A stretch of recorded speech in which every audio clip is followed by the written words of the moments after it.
आज मैं लेकर के आई हूँ कहानी का चौथा भाग। अगर आपने इस कहानी के पिछले 3 भागों को नहीं सुना है तो उसका लिंक मैं डिस्क्रिप्शन बॉक्स में दे दूँगी। तो चलिए आगे की कहानी शुरू करते हैं। कुछ देर बाद सत्यम की गाड़ी ऑफिस के बाहर रुकी।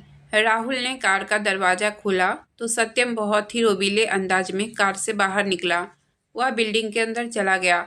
अंदर पूरा स्टाफ सत्यम के साथ किसी लड़की को घूर घूर कर देख रहा था। लड़के तो नव्या की खूबसूरती में ही खो गए थे। वही कुछ लड़कियां तो नव्या की खूबसूरती की वजह से उसे घूरते हुए देख रही थी और कुछ उसे सत्यम के साथ देखकर जल रही थी। सत्यम ने जब सबकी नज़र नव्या पर महसूस की तो उसने सबको एक नज़र घूर कर देखा। उसके इस तरह देखने से सबने अपनी नज़रें उस पर से हटा ली। सत्यम ने नव्या का हाथ मजबूती से पकड़ा हुआ था। सत्यम उसे लेकर अपनी पर्सनल लिफ्ट की तरफ चला गया। राहुल भी उनके साथ ही था। लिफ्ट को देखकर एक पल को नव्या घबरा गई और अपनी जगह रुक गई, क्योंकि उसे कल उसके साथ लिफ्ट में जो हुआ था वह उसे याद आने लगा था। उसके रुकने पर सत्यम भी रुक गया। उसने नव्या के चेहरे की तरफ देखा तो उसके चेहरे पर घबराहट देखकर सत्यम बोला, क्या हुआ प्रिंसेस? नव्या ने उसकी तरफ देखा और बोली, मुझे इसमें नहीं जाना सत्या, मुझे डर लग रहा है। सत्यम ने उसका चेहरा हाथों में भरा और बोला, क्यों डर लग रहा है? नव्या ने कुछ नहीं कहा। वह ऐसे ही सत्यम को घबराई नज़रों से देखने लगी। सत्यम ने उसके चेहरे को हाथों में भरा और उसके माथे को चूमकर बोला, मैं हूं ना, कुछ नहीं होगा। यह बोल सत्यम उसका हाथ पकड़कर अपने साथ लिफ्ट में ले गया। राहुल भी उन लोगों के साथ ही था। राहुल ने 35 फ्लोर का बटन दबाया तो लिफ्ट ऊपर की तरफ बढ़ने लगी। नव्या ने सत्यम का हाथ बहुत कसकर पकड़ा हुआ था। सत्यम ने उसे देखा तो उसने नव्या के कंधे पर हाथ डालकर उसे खुद के और पास कर खुद से चिपका लिया। कुछ टाइम बाद लिफ्ट 35 फ्लोर पर रुकी तो सत्यम नव्या का हाथ पकड़कर बाहर निकला और अपने केबिन में जाने लगा। उस फ्लोर पर बस सत्यम का केबिन ही था। उस फ्लोर पर सबका आना अलाउड नहीं था। बस सत्यम को जिन पर भरोसा था वह लोग ही उस फ्लोर पर आ सकते थे। सत्यम नव्या को लेकर अपने केबिन में एंटर हुआ और अपनी सीट पर जाकर बैठ गया। नव्या बहुत गौर से उसका केबिन देख रही थी। सत्यम ने उसे देखकर एक स्माइल की और राहुल की तरफ देखने लगा, जो उन लोगों के साथ ही था। सत्यम के केबिन में वह आया तो राहुल ने सत्यम को उसका शेड्यूल बताया और वहां से चला गया। सत्यम भी अपना लैपटॉप खोलकर अपने काम में लग गया। वह बीच बीच में नव्या को देख रहा था, जो बहुत खुश होकर सत्यम का केबिन देख रही थी। वह हर एक चीज को छू छू कर देख रही थी। कुछ टाइम बाद सत्यम ने नव्या को आवाज़ दी, प्रिंसेस। उसकी बात सुनकर नव्या ने उसकी तरफ देखा तो सत्यम बोला, यहाँ आओ। नव्या सत्यम के पास गई तो सत्यम उसका हाथ पकड़कर अपनी गोद में बैठा लिया। नव्या उसे बहुत गौर से देख रही थी।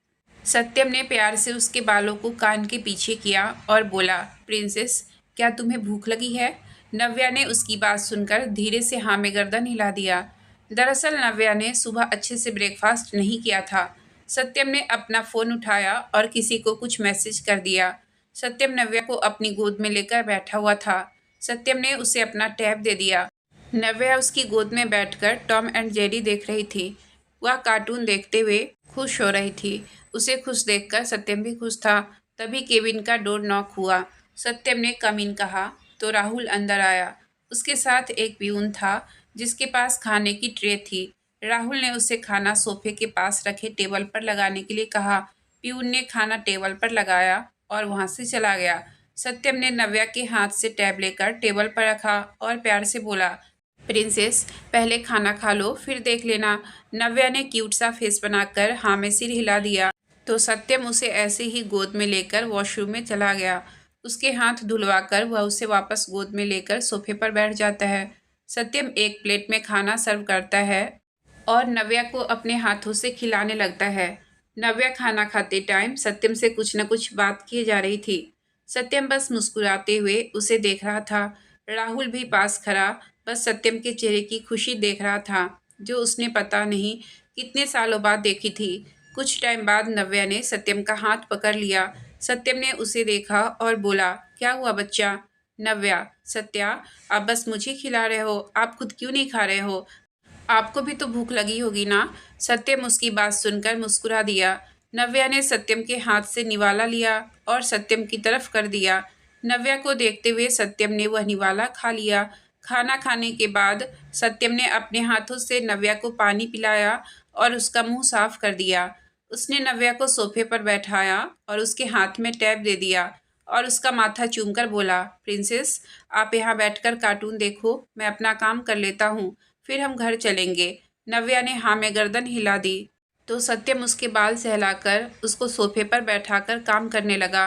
काम करते हुए सत्यम को 1 घंटा हो गया था। जब उसने नव्या की तरफ देखा तो वह वही सोफे पर ही सो गई थी। सत्यम अपनी जगह से उठा और उसने नव्या को ध्यान से अपनी गोद में उठाया और लेकर रूम में चला गया, जो उसके केबिन से अटैच था। सत्यम ने नव्या को अच्छे से बेड पर लेटा दिया और ब्लैंकेट उठाकर उसके चेहरे को देखने लगा। नव्या सोते हुए बहुत प्यारी और मासूम लग रही थी। सत्यम ने उसका माथा चूम लिया। तभी सत्यम की नज़र नव्या के होठों पर गई, जिन पर नींद में भी प्यारी सी मुस्कान थी। उसके गुलाब की पंखुड़ियों से होठ देखकर सत्यम का गला सूखने लगा। उसने फट से अपना ध्यान हटा लिया, पर बार बार सत्यम की नज़र नव्या के होठों पर ही ठहर रही थी। वह खुद को कंट्रोल करने की कोशिश कर रहा था, पर जब उसे कंट्रोल नहीं हुआ तो उसने धीरे से नव्या के होठों पर अपने होठ रख चूम लिया। वह जल्दी से साइड हट गया, पर उसका मन किया कि वह एक बार और उन्हें चूम ले। सत्यम ने एक बार और नव्या के होठों पर अपने होठ रख दिए। वह बस उसके होठों को चूमना चाहता था। उसके कोमल से होठों का स्पर्श सत्यम को बहुत अच्छा लग रहा था, इसलिए वह चाह कर भी उससे साइड नहीं हो पा रहा था। सत्यम बस नव्या के होठों को चूमे जा रहा था। नव्या को ऐसा लग रहा था कि कोई उसकी सांसें खींच रहा है। नव्या ने अपनी आंखें खोल दी तो सामने उसकी नज़र सत्यम पर ठहर गई, जो आंखें बंद किए बस नव्या के होठों का रस पी रहा था। अब नव्या को ऐसा लग रहा था कि उसकी सांसें किसी भी पल रुक सकती है। नव्या ने सत्यम के कंधे पर मारना शुरू कर दिया। सत्यम ने धीरे से किस करते हुए ही अपनी आंखें खोल नव्या को देखा, तो उसे देखकर वह समझ गया कि नव्या को सांस लेने में दिक्कत हो रही है। उसने धीरे से नव्या के होठों को छोड़ दिया और उसके माथे से अपना माथा जोड़ लिया। दोनों लंबी लंबी सांसें ले रहे थे। सत्यम नव्या के पास ही बेड पर लेट गया और नव्या को अपने सीने से लगाकर उसकी पीठ को सहलाने लगा। कुछ टाइम बाद नव्या ने उसे अपना चेहरा उठाकर देखा और क्यूट सा फेस बनाकर बोली, सत्या, आप क्या कर रहे थे? सत्यम ने उसके प्यारे से चेहरे को देखा और बोला, मैं तो आपको किस कर रहा था प्रिंसेस। नव्या, पर किस ऐसे थोड़ी ना करते हैं, किस तो गाल पर होती है, आपको इतना भी नहीं पता। सत्यम, प्रिंसेस, आप चाहती हो कि मैं हमेशा आपके साथ रहूं और आपको ढेर सारा प्यार करूं? नव्या ने उसकी बात सुनकर हाँ में गर्दन हिला दी। तो सत्यम बोला, हाँ, तो जो हमेशा साथ रहते हैं, एक दूसरे को प्यार करते हैं, वह ऐसे ही किस करते हैं। नव्या, सच्ची? पर दादू तो हमेशा गाल पर या फिर माथे पर किस करते हैं। नव्या ने अपने गाल और माथे को टच कर बहुत ही मासूमियत से बोला। उसकी बात सुनकर सत्यम को समझ नहीं आ रहा था कि वह अपनी इस प्यारी सी गुड़िया को क्या जवाब दे। उसने प्यार से नव्या का गाल सहलाया और बोला, पर एक हस्बैंड अपनी वाइफ को ऐसे ही किस करते हैं। नव्या, हस्बैंड और वाइफ? सत्यम ने हाँ में गर्दन हिला दी। तो नव्या फिर बोली, पर हस्बैंड और वाइफ तो वह होते हैं ना जिनकी शादी हुई हो, पर हमारी तो शादी हुई ही नहीं है। सत्यम, हाँ, तो आप मुझसे शादी कर लो, फिर हम हमेशा साथ रहेंगे। मैं हमेशा आपको बहुत प्यार करूँगा, हमेशा आपको प्रोटेक्ट करूँगा। नव्या, सच्ची? पर शादी में तो वह सुंदर सी ड्रेस पहनते हैं ना, वह मेरे पास तो है ही नहीं। यह बोल नव्या उदास हो जाती है। सत्यम प्यार से उसका माथा चूमता है और उसे देखते हुए बोलता है, आपको ड्रेस चाहिए? अगर मैं आपको ड्रेस लेकर दूंगा तो आप मुझसे शादी करोगी? नव्या, आप लेकर दोगी मुझे वह ड्रेस? सत्यम हाँ में गर्दन हिलाता है। तो नव्या उसकी हाँ सुनकर खुश हो जाती है और झट से उठकर बैठ जाती है और खुश होकर बोलती है, ठीक है, आप मुझे वह ड्रेस लेकर देना, फिर हम दोनों शादी करेंगे। फिर आप मुझे कभी डांटना मत, रिया दीदी के जैसे, वरना मैं बिल्कुल बात नहीं करूँगी आपसे, गुस्सा हो जाऊँगी। उसकी बात सुनकर सत्यम उसे अपनी गोद में बैठा लेता है और उसका चेहरा हाथों में भरकर बोलता है, कभी नहीं, आप तो मेरी जान हो बच्चा। इस सत्यम की जान तो अब आप में बसती है। आपको हर्ट करने के बारे में मैं कभी सोच भी नहीं सकता, और जो भी मेरी जाना को हर्ट करने की कोशिश करेगा उसे सत्यम नहीं छोड़ेगा। यह बोल सत्यम नव्या का माथा चूमकर उसे अपने सीने से लगा लेता है। कुछ टाइम ऐसे ही रहने के बाद वह नव्या को खुद से थोड़ा अलग करता है और उसे देखते हुए बोलता है, पर हस्बैंड और वाइफ एक दूसरे से प्यार करते हैं और उनका प्यार थोड़ा अलग होता है। नव्या उसकी बात सुनकर उसे देखती है और बोलती है, हस्बैंड और वाइफ का प्यार अलग कैसे होता है? सत्यम उसके होठों को अपने अंगूठे से सहलाते हुए बोलता है, क्योंकि हस्बैंड अपनी वाइफ को यहाँ पर किस कर प्यार करता है। सत्यम के ऐसे नव्या के होठ छूने से नव्या को कुछ अजीब से एहसास होते हैं। उसकी धड़कनें तेज हो जाती है। वह सत्यम का हाथ पकड़ लेती है और अपनी आंखों को टिमटिमाते हुए सत्यम को देखने लगती है। सत्यम भी उसे ही देख रहा था। वह नव्या के चेंज होते हुए एक्सप्रेशन नोट कर रहा था। नव्या के हाथ पकड़ने पर वह नव्या को बोलता है, क्या हुआ बच्चा? नव्या, ऐसे मत करो सत्या। सत्यम, क्यों, क्या हुआ? नव्या, अजीब सा लग रहा है, यहाँ कुछ हो रहा है। नव्या अपने दिल पर हाथ रखकर बोलती है। तो सत्यम उसकी बात सुनकर मुस्कुरा देता है और उससे पूछता है, आपको मेरा छूना अच्छा लगता है प्रिंसेस? मैं आपको टच करता हूँ, आपको किस करता हूँ, आपको इस बात से गंदा तो नहीं लगता? सत्यम नव्या से उसके दिल की बात जानना चाहता था कि उसके टच करने से उसकी प्रिंसेस को कैसा लगता है। उसकी बात सुनकर नव्या उसकी तरफ देखती है और बोलती है, सत्या, आप जब मुझे छूते हो और किस करते हो ना, तो मेरे पेट में कुछ होता है और मेरी हार्ट बीट फास्ट हो जाती है। यह सब नव्या ने इतनी मासूमियत से कहा था कि सत्यम को उस पर बहुत प्यार आ रहा था। उसका मन कर रहा था कि वह टूटकर नव्या को प्यार करे, पर वह खुद को कंट्रोल कर बैठा हुआ था। पर उसे बहुत खुशी हो रही थी कि उसके छूने से उसकी प्रिंसेस को कुछ गंदा फील नहीं होता, बल्कि उसे कुछ अलग एहसास होता है और उसकी धड़कन सत्यम के छूने से तेज हो जाती है। सत्यम ने उसका माथा चूमा और उसे अपने सीने से लगा लिया। नव्या भी उसके सीने पर सर रखकर बैठी हुई थी। कुछ टाइम बाद सत्यम का फ़ोन बजा तो उसने देखा कि राहुल का फ़ोन था। उसने फ़ोन रिसीव किया तो आगे से राहुल ने कुछ कहा तो सत्यम बोला, ठीक है, तुम गाड़ी निकालने के लिए बोलो, हम आ रहे हैं। सत्यम नव्या के बाल और कपड़े ठीक करता है और उसे लेकर ऑफिस से निकल जाता है। सत्यम और नव्या की गाड़ी राठौर मेंशन में पहुंची। नव्या गाड़ी में ही सो गई थी, क्योंकि ऑफिस में तो उसकी नींद हमारे सत्यम बाबू ने खराब कर दी थी। सत्यम ने नव्या की नींद बिना खराब किए उसे अपनी गोद में उठाया और अंदर की तरफ बढ़ गया। अंदर दोनों दादू अविनाश जी और अखिलेश जी लिविंग रूम में बैठे हुए थे। नव्या को सत्यम की गोद में देख वह लोग कुछ बोलने को हुए, पर सत्यम ने उन्हें इशारों से ही कुछ बोलने से मना कर दिया। वह लोग चुपचाप आकर सोफे पर बैठ गए। सत्यम नव्या को लेकर ऊपर अपने रूम में चला गया। उसने ध्यान से नव्या को बिस्तर पर लेटाया और उसे ब्लैंकेट उड़ा दिया। उसने नव्या का झुककर माथा चूमा और फिर धीरे से उसके होठों को अपने होठों से छूकर नीचे आ गया। वहाँ अविनाश जी और अखिलेश जी बैठे हुए थे। सत्यम जाकर वहाँ सोफे पर बैठ गया। अविनाश जी ने उसे देखा और बोले, नव्या ठीक है? सत्यम, हाँ, सो रही है। अखिलेश जी, सत्यम, तो तुमने क्या सोचा है? उनकी बात सुनकर सत्यम ने उनकी तरफ देखा और बोला, मैं कल ही नव्या से शादी करूँगा।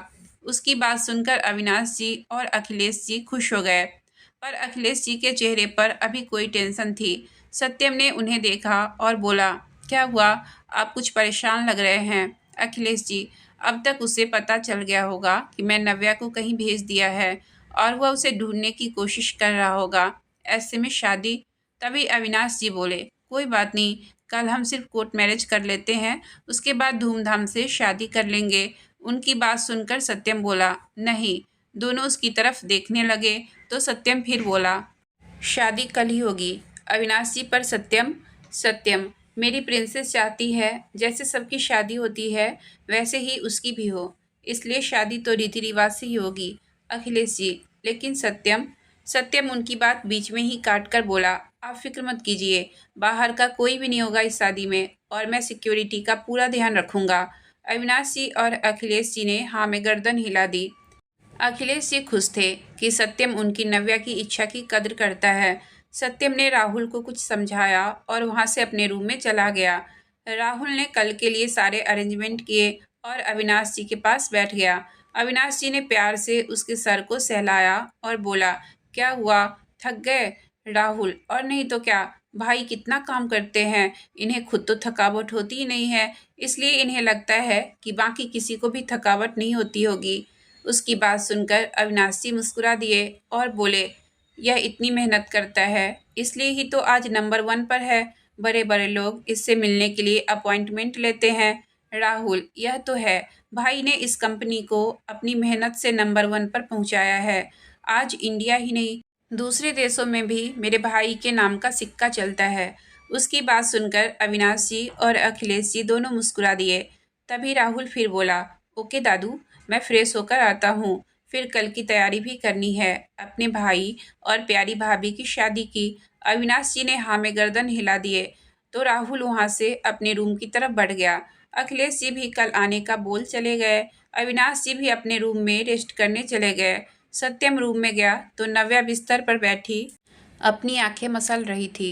सत्यम उसके पास गया और उसके हाथ नीचे कर दिए और बोला, ऐसे नहीं करते, आंखों में इन्फेक्शन हो जाएगा। नव्या ने सत्यम को देखा तो उठकर उसकी गोद में बैठ गई और उसके सीने पर अपना सिर रख दिया। सत्यम ने भी उसे अच्छे से अपनी गोद में बैठा लिया और उसके बालों को सहलाते हुए बोला, क्या हुआ मेरी प्रिंसेस को? नव्या ने कुछ नहीं कहा, बस उसके सीने से चेहरा बाहर निकालकर उसे देखने लगी। सत्यम ने भी उसे देखा और उसका माथा चूम लिया। तभी नव्या बोली, दादू से मिलना है। सत्यम, कल हम दादू से मिलेंगे, आज बहुत लेट हो गया है। नव्या ने कुछ नहीं कहा, बस हाँ में गर्दन हिला दी। सत्यम उसे गोद में लेकर ही वॉशरूम में गया। उसने बाथ टब में पानी भरा और नव्या को उसमें लेकर बैठ गया। दोनों के बदन पर एक भी कपड़े नहीं थे, फिर भी सत्यम की नज़र बस नव्या के चेहरे पर ही थी। उसने एक बार भी नव्या के शरीर को देखने की कोशिश नहीं की। नव्या उसकी गोद में उसके सीने से लगी बैठी हुई थी। कुछ टाइम बाद सत्यम नव्या को बाथरोब पहनाकर गोद में लेकर रूम में आया। उसने नव्या को बेड पर बैठाया और खुद कबर्ड से कपड़े लेने चला गया। उसने नव्या को एक लूज सी शर्ट और लोअर पहना दिया। उस ड्रेस में नव्या बहुत ही क्यूट लग रही थी। सत्यम ने उसका माथा चूमा और फिर खुद भी कपड़े चेंज करने चला गया। सत्यम कपड़े चेंज करके बाहर आया और नव्या को गोद में उठाकर नीचे चला गया। उसने नव्या को ले जाकर सोफे पर बैठा दिया और खुद भी वहीं बैठ गया। तभी अविनाश जी भी अपने कमरे से बाहर आ गए। नव्या ने उन्हें देखा तो भागकर उनके पास गई और उनके गले लगकर बोली, दादू आप कहाँ थे? मैंने आपको बहुत मिस किया। अविनाश जी ने प्यार से उसके सर को सहलाया और बोले, मैं तो ये था, बस तुम ही सो गई थी। नव्या, हाँ वह मुझे नींद आ गई थी इसलिए। अविनाश जी और नव्या बात करते करते सोफे पर बैठ गए। नव्या अविनाश जी से हंस हंस कर बात कर रही थी। तभी वहां पर राहुल भी आ गया। वह भी अविनाश जी और नव्या के साथ बातें करने लगा। उन लोगों ने सत्यम को पूरी तरह इग्नोर कर दिया। सत्यम ने जब देखा कि राहुल नव्या के साथ बहुत हंस हंस कर बात कर रहा है तो सत्यम उसे घूरने लगा। राहुल की नज़र जब सत्यम पर पड़ी तो उसकी तो जान ही हलक में अटक गई। उसने अपना थूक निकला। सत्यम उसे खा जाने वाली नज़रों से घूर रहा था। सत्यम ने उस पर से अपनी नज़रें हटाई और अपनी प्रिंसेस को देखने लगा जो पूरी तरह उसे इग्नोर कर रही थी। सत्यम अपनी जगह से उठा और उसने नव्या को एक झटके से अपनी गोद में उठा लिया। नव्या घबरा गई और जल्दी से सत्यम के गले में अपनी बाहें लपेट दी। सत्यम बिना कुछ कहे उसे लेकर डाइनिंग हॉल की तरफ चला गया। वह नव्या को अपनी गोद में लेकर ही चेयर पर बैठ गया। अविनाश जी और राहुल तो दोनों एक दूसरे को देखते ही रह गए, पर फिर सत्यम की जलस देखकर वह दोनों मुस्कुरा दिए और वह भी डाइनिंग टेबल की तरफ आ गए, पर वह कुछ बोल नहीं सकते थे क्योंकि सत्यम के अंदर का डेविड कब जाग जाए कुछ कह नहीं सकते। सर्वेंट ने उन तीनों का खाना सर्व किया तो सत्यम अपने हाथों से नव्या को खाना खिलाने लगा। उसे खिलाते हुए सत्यम बोला, प्रिंसेस आपको वह ड्रेस पहननी थी ना शादी वाली? नव्या, हाँ सत्या, पर वो तो शादी के दिन पहनते हैं ना। सत्यम, तो आप कल मेरे से शादी कर लेना और फिर आप ड्रेस पहन पाओगी। नव्या, पर मैं तो अभी छोटी हूँ ना, फिर मैं कैसे शादी कर सकती हूँ अभी? सत्यम, इसका मतलब तुम्हें मेरे साथ नहीं रहना? उसकी बात सुनकर नव्या जो साथ साथ खाना खा रही थी, खाना छोड़कर बोली, मुझे आपके साथ रहना है और आपने प्रॉमिस किया था कि मुझे हमेशा साथ रखोगे। यह बोल नव्या का चेहरा उदास हो गया। तभी सत्यम बोला, तो फिर कल मुझसे शादी कर लो, फिर तुम हमेशा मेरे साथ रहोगी। नव्या, पक्का? सत्यम, हाँ। नव्या, ठीक है, फिर मैं कल आपसे शादी करूंगी। उसकी बात सुनकर सत्यम मुस्कुरा दिया। नव्या भी सत्यम के गले लग गई। सत्यम ने उसे अपनी बाहों में समेट लिया। अविनाशी और राहुल उन्हें देख मुस्कुरा रहे थे। उन्होंने सत्यम को पहली बार इतना खुश देखा था। तभी सत्यम बोला, अच्छा चलो, यह फिनिश करो। नव्या, बस मुझे और नहीं खाना। सत्यम, बस थोड़ा सा। नव्या, नहीं, मेरा पेट भर गया है। इसके बाद सत्यम ने कुछ नहीं कहा और अपना खाना खाने लगा। सबका डिनर होने के बाद सब लिविंग रूम में बैठे थे। अविनाश जी और नव्या लूडो खेल रहे थे। वही सत्यम और राहुल कल की तैयारी कर रहे थे। कुछ टाइम बाद सत्यम ने टाइम देखा और अपनी जगह से उठ खड़ा हुआ। उसने नव्या को अपनी गोद में उठाया और बोला, चलो प्रिंसेस, अब सोने का टाइम हो गया है। फिर अविनाश जी को देखकर बोला, दादू, आप भी रेस्ट कीजिए और दवाई खा लीजिएगा। अविनाश जी हाँ में गर्दन हिला देते हैं। सत्यम नव्या को लेकर अपने रूम की तरफ चला जाता है। अविनाश जी भी अपने रूम में चले जाते हैं। राहुल भी कुछ टाइम बाद सब काम खत्म कर अपने रूम में चला जाता है। सत्यम नव्या को लेकर रूम में आया और उसे अपनी गोद में लेकर ही बेड पर बैठ गया। नव्या उसे ही देख रही थी। सत्यम ने उसके बाल जो उसके चेहरे पर आ रहे थे वह अपनी उंगली से उसके कान के पीछे किया और बोला, प्रिंसेस, आप मुझसे बात क्यों नहीं कर रही थी? नव्या, पर मैं तो आपसे ही बात कर रही थी। सत्यम, नहीं, जब आप दादू और राहुल से बात कर रही थी तब आपने मुझसे बिल्कुल बात नहीं की। इनफैक्ट मेरी तरफ एक बार भी देखा तक नहीं। क्या तुम मुझसे नाराज हो? क्या तुम अब मुझसे शादी नहीं करोगी? यह बोल सत्यम ने उदास सा चेहरा बना लिया। उसका उदास चेहरा देखकर नव्या ने उसके गालों पर प्यार से हाथ रखा और अपनी स्वीट सी आवाज़ में बोली, ऐसा नहीं है सत्या, मैं आपसे नाराज नहीं हूँ और मैं आपसे शादी करूँगी। वह तो दादू से सुबह से बात नहीं हुई थी, इसलिए मैं उनसे बात कर रही थी। सत्यम, पर मुझे बिल्कुल अच्छा नहीं लगा। तुमने मुझसे बातें नहीं की। कितना ड्रामेबाज होता जा रहा है सत्यम। बेचारी हमारी भोली भाली नव्या को इमोशनल ब्लैकमेल कर रहा है। नव्या, सॉरी सत्या, मैं आगे से ऐसा नहीं करूँगी। हमेशा तुमसे बातें करूँगी। सत्यम, मैं कैसे मान लूँ अगर फिर तुमने आज के जैसे मुझे इग्नोर किया तो? नव्या, आई प्रॉमिस, आगे से मैं ऐसा नहीं करूँगी। सत्यम को नव्या पर उस टाइम बहुत प्यार आ रहा था। वह मन ही मन मुस्कुरा रहा था, पर बाहर से अपना चेहरा उदास बनाए बैठा रहा। नव्या ने जब देखा कि सत्यम अभी भी उदास है, तो नव्या ने दोनों हाथों में उसका चेहरा भरा और बोली, आप बताओ सत्या, मैं क्या करूं? आप जो बोलोगे मैं वही करूंगी। बस आप उदास मत होना। सत्यम तो बस यही सुनने का इंतजार कर रहा था। नव्या की बात सुनकर वह जल्दी से बोला, मैं जो कहूँगा तुम वही करोगी प्रिंसेस? नव्या, हाँ। सत्यम, तो फिर मुझे किस करो। उसकी बात सुनकर नव्या उसे देखने लगी और फिर बोली, उसके बाद आप उदास तो नहीं होगे ना? सत्यम ने हाँ में गर्दन हिला दी। तो नव्या ने जल्दी से अपने होठ सत्यम के गाल पर रख दिए। फिर नव्या ने सत्यम को देखा तो उसका चेहरा अभी भी उदास था। नव्या ने उसके दूसरे गाल पर भी अपने होठ रख दिए। ऐसे ही कर नव्या ने सत्यम के दोनों गाल, नाक, सीना, माथा सब चूम लिया। सत्यम बस अपनी प्रिंसेस के कोमल से होठों के एहसास को आंखें बंद किए अपने दिल में उतार रहा था। नव्या ने सत्यम की तरफ देखा तो वह आंखें बंद किए मुस्कुरा रहा था। उसे मुस्कुराते देख नव्या बोली, अब तो आप उदास नहीं होना सत्या? नव्या की आवाज़ सुनकर सत्यम ने अपनी आंखें खोली तो नव्या अपनी आंखों को टिमटिमाते हुए उसे ही देख रही थी। उस टाइम सत्यम को वह बहुत क्यूट लग रही थी। सत्यम ने उसका चेहरा हाथों में भरा और उसके माथे को शिद्दत से चूम लिया। नव्या की आंखें अपने आप बंद हो गई। सत्यम ने उसकी बंद आंखों को देखा तो एक एक कर उसकी बंद आंखों को चूम लिया। फिर सत्यम ने उसके दोनों गालों को चूम लिया। नव्या की पकड़ सत्यम की शर्ट पर कस गई। यह महसूस कर सत्यम मुस्कुरा दिया और एक गाल को अपने अंगूठे से सहलाते हुए बोला, क्या हुआ प्रिंसेस? उसकी आवाज़ सुनकर नव्या ने अपनी आंखें खोली और सत्यम को देखने लगी। नव्या की सांस उस वक्त सामान्य से थोड़ी तेज चल रही थी। उसे सत्यम के छूने से अजीब सा एहसास हो रहा था जिसे वह समझ नहीं पा रही थी। उसे कुछ ना बोलता देखकर सत्यम फिर बोला, बोलो ना प्रिंसेस, क्या हुआ? उसकी बात सुनकर नव्या बोली, आप जब किस कर रहे थे ना तो मुझे कुछ हो रहा था। उसकी बात सुनकर सत्यम मुस्कुरा दिया पर फिर बोला, क्या हो रहा था मेरे किस करने से? नव्या, पता नहीं, पर अजीब सा लग रहा था। हार्ट बीट भी फास्ट हो गई। देखो, यह बोल नव्या ने सत्यम का हाथ पकड़कर अपने दिल पर रख लिया। सत्यम ने महसूस किया कि नव्या का दिल सच में बहुत फास्ट धड़क रहा है। ऐसा ही कुछ हाल सत्यम का भी था। सत्यम ने अपना हाथ नव्या के सीने पर से हटाया और वहां धीरे से अपने होठ रख दिए। नव्या की आंखें एक बार फिर बंद हो गई और सांस बुलेट ट्रेन से भी ज्यादा तेज हो गई। सत्यम ने उसे देखा और बोला, अब ठीक है? नव्या की आंखें अभी भी बंद थी। वह बंद आंखों से ही बोली, अब तो हार्ट बीट और भी फास्ट हो गई है।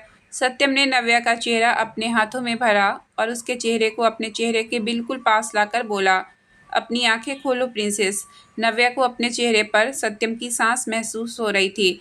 नव्या ने हाँ में गर्दन हिला दी तो सत्यम फिर बोला, मेरी तरफ देखो प्रिंसेस। उसकी बात सुनकर नव्या ने धीरे से अपनी आंखें खोली और सत्यम को देखने लगी। सत्यम एकटक नव्या के चेहरे को देख रहा था। नव्या को अपनी तरफ देखता हुआ पाकर सत्यम बोला, मैं तुम्हें किस कर लूं प्रिंसेस? नव्या, अभी तो किया था। सत्यम, नहीं, यह नहीं, हस्बैंड और वाइफ वाला किस। उसकी बात सुनकर पता नहीं क्यों पर नव्या को बहुत शर्म आ रही थी। उसके गाल लाल हो गए थे, नजरें झुकी हुई थी। सत्यम ने जब नव्या के लाल गालों को देखा तो मुस्कुरा दिया और फिर उसके गालों को अपने होठों से सहलाते हुए बोला, बोलो ना प्रिंसेस, क्या मैं तुम्हें किस कर लूं? नव्या तो कुछ बोल ही नहीं रही थी। वह बोलने की कोशिश कर रही थी पर उसके गले से आवाज़ ही नहीं निकल रही थी। बस उसके होठ फरफरा रहे थे। सत्यम ने जब उसके कांपते हुए होठों को देखा तो उसने धीरे से उसके होठों पर अपने होठ रखकर उन्हें शांत कर दिया। नव्या की पकड़ सत्यम की शर्ट पर कस गई। सत्यम बस प्यार से नव्या के होठों को चूमे जा रहा था। यह एहसास नव्या के लिए बिल्कुल नए थे।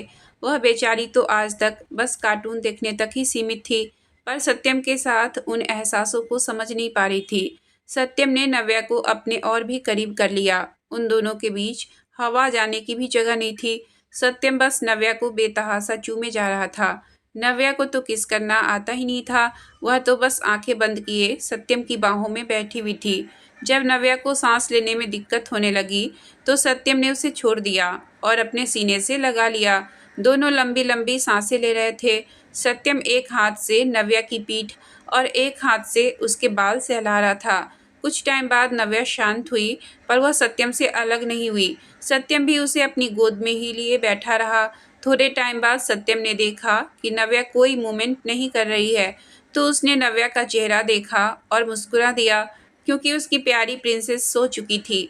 सत्यम ने उसके माथे को चूमा और बोला, आई लव यू जाना, I love you so much. तुम इस सत्यम के दिल की धड़कन बन गई हो।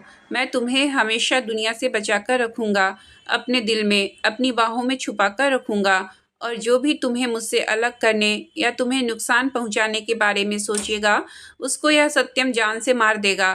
तुम सिर्फ मेरी हो, सिर्फ मेरी। तुम पर सिर्फ मेरा हक है और मुझ पर तुम्हारा। उस टाइम सत्यम की आंखों में नव्या के लिए एक अलग ही जुनून, एक अलग ही दीवानगी नजर आ रही थी। सत्यम नव्या को अपनी बाहों में लेकर लेट गया। कुछ टाइम में वह भी नींद की आगोश में चला गया।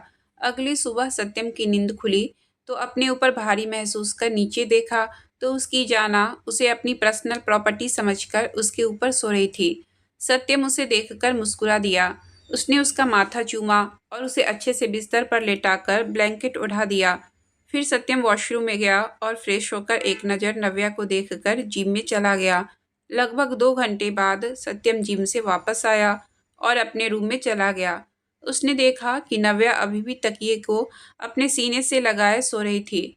सत्यम उसके पास गया और उसके मासूम से चेहरे को देखने लगा पर जैसे ही उसकी नज़र नव्या की बाहों में लिपटे तकिए पर गई, वह उस तकिया को घूरकर देखने लगा जैसे उस तकिए को अपनी आंखों से ही भस्म कर देगा।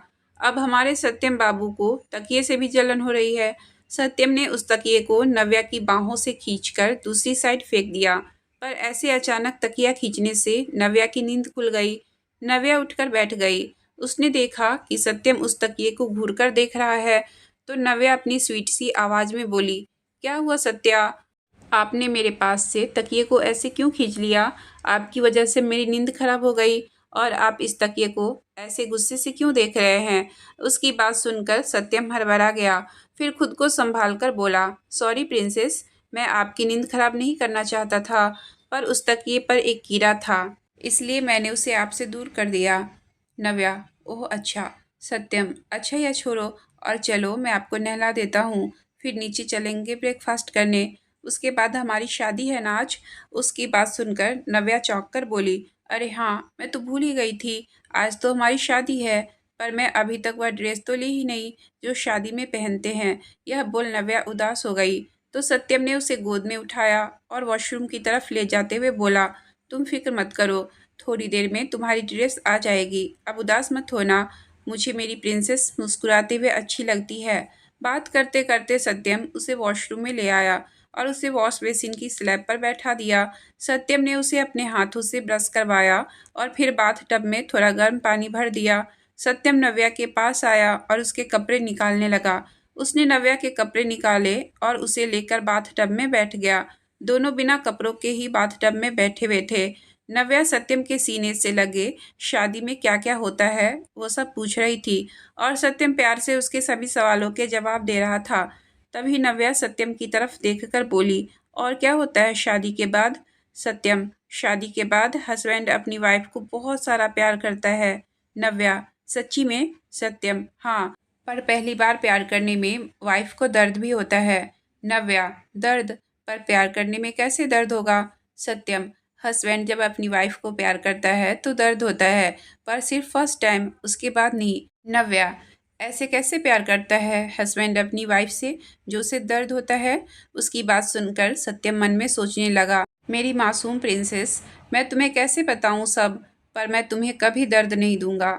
सत्यम को सोच में गुम देखकर नव्या बोली, बताओ न सत्या, क्या मुझे दर्द होगा जब आप मुझसे प्यार करोगे? उसकी बात सुनकर सत्यम ने उसका चेहरा हाथों में भरा और बोला, कभी नहीं प्रिंसेस, मैं तुम्हें कभी भी दर्द नहीं पहुंचा सकता। नव्या, तो इसका मतलब आप मुझे शादी के बाद प्यार नहीं करोगे? सत्यम, करूँगा ना, बहुत ज़्यादा प्यार करूँगा। नव्या, पर आपने तो कहा आप मुझे दर्द नहीं पहुंचा सकते, इसका मतलब आप मुझे प्यार नहीं करोगे, क्योंकि आपने ही तो कहा है कि शादी के बाद जब हस्बैंड अपनी वाइफ को प्यार करता है तो उसे दर्द होता है। अगर आप मुझे दर्द नहीं पहुंचाओगे, इसका मतलब आप मुझे प्यार भी नहीं करोगे। यह बोलकर वह उदास हो गई। उसे उदास देखकर सत्यम बोला, तुम क्या चाहती हो प्रिंसेस? मैं तुम्हें हस्बैंड और वाइफ वाला प्यार करूं? नव्या, आप मुझे प्यार करना, मैं दर्द सह लूंगी, पर अगर आप मुझे प्यार नहीं करोगे तो मुझे बिल्कुल अच्छा नहीं लगेगा। आप मुझे कभी भी प्यार करना बंद मत करना। उसकी बात सुनकर सत्यम को उस पर बहुत प्यार आ रहा था। सत्यम ने नव्या का चेहरा अपने हाथों में भरा और उसके होठों पर अपने होठ रख दिए और उसे प्यार से चूमने लगा। कुछ टाइम बाद उसने नव्या को छोड़ा और उसके माथे से माथा लगाकर बोला, मैं तुम्हें बहुत प्यार करूंगा प्रिंसेस, इतना जितना किसी ने किसी से ना किया हो। पर हाँ, मैं कभी तुम्हें कोई दर्द, कोई तकलीफ नहीं दूंगा। तुम इस सत्यम की जान हो, तुम में तो मेरी जान बसती है जाना। इसके बाद सत्यम ने नव्या के माथे को चूम लिया। कुछ टाइम बाद दोनों तैयार होकर नीचे आ गए। नव्या जब नीचे आई तो अखिलेश जी को देखकर भागकर उनके पास चली गई और उनके गले लग गई। उन्होंने भी नव्या को अपने सीने से लगा लिया। नव्या उनके गले लगे हुए ही बोली, दादू, मैंने आपको बहुत मिस किया। अखिलेश जी, हमने भी अपनी प्रिंसेस को बहुत मिस किया। अखिलेश जी ने उसे खुद से अलग किया और उसका माथा चूमकर बोले, कैसी है हमारी प्रिंसेस? नव्या, बहुत अच्छी। आपको पता है, सत्या ने मेरा बहुत ख्याल रखा। उसकी बात सुनकर अखिलेश जी मुस्कुरा दिए। तभी अविनाश जी बोले, चलो नाश्ता कर लो, फिर सब तैयार हो जाना। उनकी बात सुनकर सब डाइनिंग टेबल की तरफ चल पड़े। अब जाकर नव्या का ध्यान आसपास गया। पूरा मेंशन फूलों से सजा हुआ था, सीढ़ियों से लेकर हॉल तक, यहाँ तक कि दरवाजे तक बहुत अच्छी तरह से सजाया गया था। नव्या बस चमकती आंखों से सब देख रही थी। सत्यम उसके पास आया और बोला, क्या हुआ प्रिंसेस? नव्या, सत्या, यह डेकोरेशन? सत्यम, आज हमारी शादी है तो इसलिए हुआ है, क्या तुम्हें पसंद नहीं आया? नव्या उसकी बात सुनकर चहकते हुए बोली, नहीं, यह तो बहुत सुंदर लग रहा है। उसे खुश देखकर सत्यम मुस्कुरा दिया और उसे लेकर डाइनिंग टेबल पर आ गया। उसने बिना किसी की परवाह किए नव्या को अपनी गोद में बैठाया और उसे अपने हाथों से नाश्ता करवाने लगा। साथ ही साथ वह खुद भी खा रहा था। सत्यम को नव्या की इतनी परवाह करता हुआ देखकर अखिलेश जी मुस्कुरा दिए। कुछ टाइम बाद सब नाश्ता कर रेडी होने लगे। सत्यम नव्या को लेकर रूम में आया। तभी दो लड़कियां उनके रूम में आई तो सत्यम उन्हें देखकर बोला, इन्हें अच्छे से रेडी करो। यह बोल उसने नव्या की तरफ देखा जो उसे ही देख रही थी। सत्यम ने उसके माथे को चूमा और बोला, यह तुम्हें अच्छे से हमारी शादी के लिए तैयार कर देगी। और हाँ, तुम्हारी शादी की ड्रेस चेंजिंग रूम में है, जल्दी से तैयार होकर नीचे आ जाओ। यह बोलकर सत्यम वहाँ से दूसरे रूम में चला गया। उसने भी अपने कपड़े उठाए और तैयार होने लगा। नीचे अखिलेश जी और अविनाश जी पंडित जी के साथ मिलकर शादी की सारी तैयारी कर रहे थे। राहुल भी एक बार सब तैयारी अच्छे से चेक कर रहा था। फिर अविनाश जी के कहने पर वह भी अपने रूम में तैयार होने चला गया। कुछ टाइम बाद सत्यम नीचे आया तो उसे देख अविनाश जी की आंखें नम हो गई। सत्यम ने ऑफ वाइट और रेड कलर के कॉम्बिनेशन की शेरवानी पहनी हुई थी, सर पर पगड़ी, गले में मैचिंग साफा। सत्यम उस टाइम बहुत हैंडसम लग रहा था। सत्यम जाकर अविनाश जी के सामने खड़ा हो गया। उसने अविनाश जी के पैर छुए तो अविनाश जी ने उसे अपने सीने से लगा लिया। सत्यम ने उनसे अलग होकर उनकी आंसुओं से भींगी पलकों को साफ किया और बोला, आप रो क्यों रहे हैं दादू? अविनाश जी, कुछ नहीं, यह तो खुशी के आंसू है। मैंने तो उम्मीद ही छोड़ दी थी कि तुम कभी शादी भी करोगे, पर आज मेरा सपना पूरा हो रहा है, तुझे दूल्हा बना देखने का सपना। उनकी बात सुनकर सत्यम ने कुछ नहीं कहा, बस बिना किसी भाव के खड़ा रहा। तभी पंडित जी के बुलाने पर वह जाकर मंडप में बैठ गया। जैसे जैसे पंडित जी बता रहे थे वह वैसे ही करता रहा। तभी पंडित जी बोले, कन्या को बुलाइए, वरमाला का समय हो गया है। उनकी बात सुनकर अखिलेश जी नव्या को लेने चले गए। सत्यम की नजरें तो सीढ़ियों पर ही टिकी हुई थी। वहां से उसकी मासूम सी जाना आने वाली थी। राहुल जो उसके पास ही खड़ा था, वह धीरे से सत्यम के करीब आकर बोला, क्या बात है भाई, इंतजार नहीं हो रहा भाभी के आने का? सत्यम ने उसकी तरफ घूर कर देखा तो राहुल ने अपने दांत दिखा दिए। भले ही वह सत्यम के ऐसे घूरने से डर गया था, पर फिर भी हिम्मत करके बोला, क्या भाई, हमेशा मुझे अपनी इन बड़ी बड़ी आंखों से डराते रहते हो। यह मत भूलो, इस समय मैं आपका असिस्टेंट नहीं, आपका भाई हूँ। थोड़ा तो प्यार दिखा लिया करो अपने इस छोटे भाई पर। राहुल तरह तरह के मुंह बनाते हुए यह सब बातें बोल रहा था। वही सत्यम बिना किसी भाव के उसे देख रहा था। ऐसा नहीं था कि वह उसे प्यार नहीं करता था, पर फिर हाँ, उसे जताना नहीं आता था। ज़्यादातर वह कम ही बोलता था, पर पता नहीं कैसे, पर अपनी प्रिंसेस, अपनी जाना के साथ वह ढेर सारी बातें करता था। अखिलेश जी नव्या के रूम में पहुंचे तो उसे देख उनकी आंखें नम हो गई। उन्होंने प्यार से उसके माथे को चूम लिया। नव्या उन्हें देख चहकते हुए बोली, दादू, मैं कैसी लग रही हूँ? अखिलेश जी, बहुत सुंदर, बिल्कुल किसी प्रिंसेस की तरह। उनकी बात सुनकर नव्या खुश हो गई। अखिलेश जी उसे लेकर रूम से बाहर आ गए और धीरे धीरे सीढ़ियों से नीचे आने लगे। सत्यम अभी भी राहुल को घूर रहा था।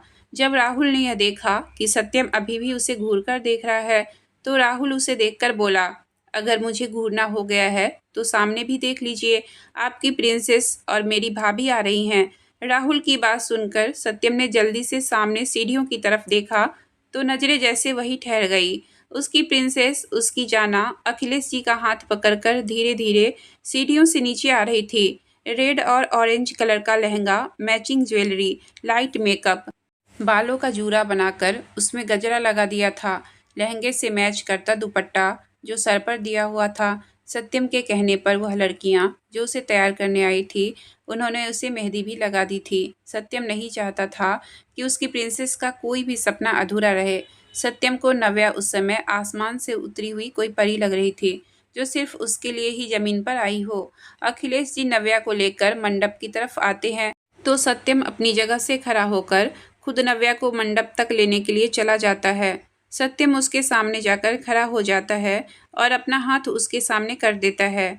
नव्या अपनी बड़ी बड़ी काजल से सनी आंखें टिमटिमाते हुए पहले उसके हाथ की तरफ देखती है, फिर सत्यम के चेहरे को। सत्यम एक मुस्कान के साथ एकटक उसे देख रहा था। नव्या फिर अखिलेश जी को देखती है तो अखिलेश जी पलके झपकाकर हाँ कर देते हैं। उनकी सहमति पाकर नव्या अपना हाथ सत्यम के हाथ पर रख देती है। सत्यम ने नव्या का हाथ पकड़ा और उसे लेकर मंडप में आ गया। उस शादी में बस अविनाश जी, अखिलेश जी, राहुल और पंडित जी ही थे। सत्यम नव्या को लेकर मंडप में आया तो पंडित जी के कहने पर राहुल एक प्लेट में मालाएं ले आया। सत्यम ने एक माला नव्या के गले में पहनाई तो नव्या ने भी दूसरी माला सत्यम के गले में पहना दी। नव्या की खुशी उसके चेहरे से पता चल रही थी। उसे खुश देखकर सत्यम भी खुश था। फिर सत्यम और नव्या वहां रखे चटाई पर बैठ गए। पंडित जी ने मंत्र पढ़ने शुरू कर दिए। राहुल ने उन दोनों का गठबंधन किया और अखिलेश जी ने नव्या का कन्यादान कर उसका हाथ सत्यम के हाथ में दे दिए। उस टाइम उनकी आंखें नम थी। वह आज नव्या के माता पिता को बहुत याद कर रहे थे। तभी पंडित जी बोले, फेरों के लिए खड़े हो जाइए। उनकी बात सुनकर सत्यम तो खड़ा हो गया, पर नव्या लहंगे की वजह से खड़ी नहीं हो पा रही थी। सत्यम उसकी तरफ ही देख रहा था। नव्या ने सत्यम की तरफ देख क्यूट सा फेस बनाया तो सत्यम मुस्कुरा उठा। सत्यम ने झुककर उसे अपनी गोद में उठा लिया और फेरे लेने लगा। तभी पंडित जी बोले, बेटा, पहले 4 फेरों में वर आगे और वधू पीछे रहेगी और बाकी के 3 फेरों में वधू आगे और वर पीछे रहेगा। उनकी बात सुनकर सत्यम ने एक नज़र नव्या को देखा, जो मासूमियत से उसे ही देख रही थी। सत्यम ने पंडित जी को देखा और बोला, पंडित जी, पति पत्नी का रिश्ता तो बराबरी का होता है, फिर क्या फ़र्क पड़ता है कौन आगे रहता है कौन पीछे। उसकी बात सुनकर पंडित जी के साथ अविनाश जी और अखिलेश जी भी मुस्कुरा दिए। सत्यम ने नव्या को गोद में उठाकर ही फेरे लेने शुरू किया। उसने सभी फेरे नव्या को गोद में उठाकर ही लिए। सत्यम ने नव्या को फिर जगह पर बैठाया और खुद भी बैठ गया। पंडित जी के कहने पर उसने नव्या की मांग में अपने नाम का सिंदूर भरा और उसे मंगलसूत्र पहना दिया। कुछ सिंदूर नव्या के ललाट और उसकी नाक पर भी गिर गए, जिसे देख पंडित जी के साथ साथ अखिलेश जी और अविनाश जी भी मुस्कुरा दिए। सत्यम ने आगे बढ़कर नव्या के माथे पर अपने प्यार की मुहर लगा दी। सत्यम के चेहरे पर एक सुकून था कि उसकी प्रिंसेस, उसकी जाना अब सिर्फ उसकी है। उसकी जान, उसकी जिंदगी, उसकी पत्नी। दोनों ने पंडित जी और अखिलेश जी और अविनाश जी का आशीर्वाद लिया। अखिलेश जी की आंखें नम थी। उनकी नाजुक सी मासूम सी पोती आज किसी की बीवी बन चुकी थी। अखिलेश जी ने दोनों को आशीर्वाद दिया और नव्या को अपने सीने से लगा लिया। उनकी आंखों में कैद आंसू उनके गालों पर लुढ़क गए।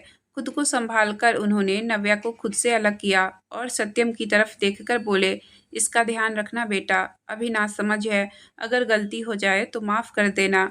सत्यम, अब यह इस सत्यम राठौर की जान है। इसे सबसे छुपाकर, सबसे बचाकर रखूंगा। कभी कोई इसे तकलीफ नहीं होने दूंगा। जिसने भी मेरी जाना को तकलीफ देने की कोशिश की, उसे इस सत्यम के कहर से कोई भी नहीं बचा पाएगा। उसकी बात सुनकर और उसका नव्या के लिए प्यार देखकर सब मुस्कुरा दिए।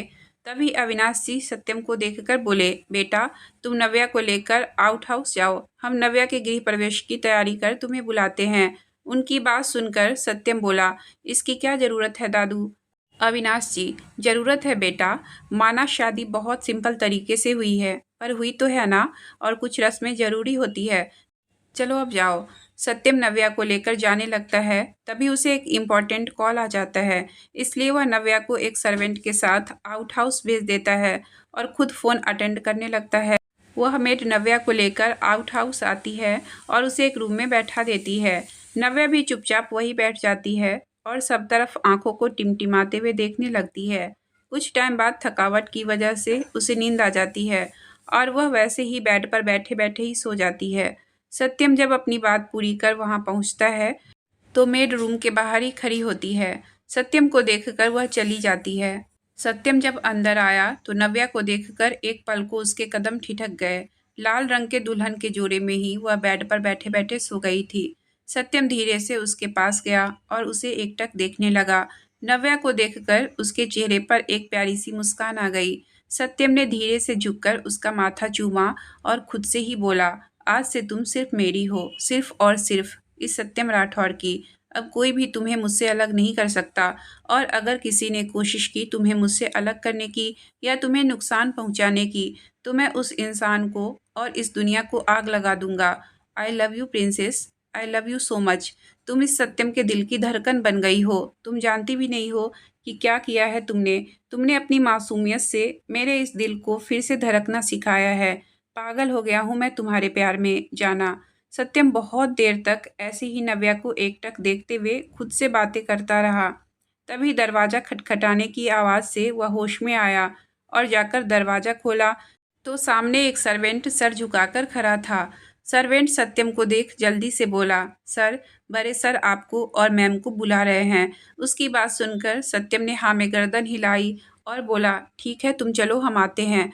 उसकी बात सुनकर सर्वेंट वहाँ से चला गया तो सत्यम भी अंदर नव्या के पास आ गया। उसने प्यार से नव्या का गाल सहलाया और उसे उठाने लगा। प्रिंसेस, उठो। सत्यम की आवाज़ सुनकर नव्या बस कसमसाकर फिर सो गई।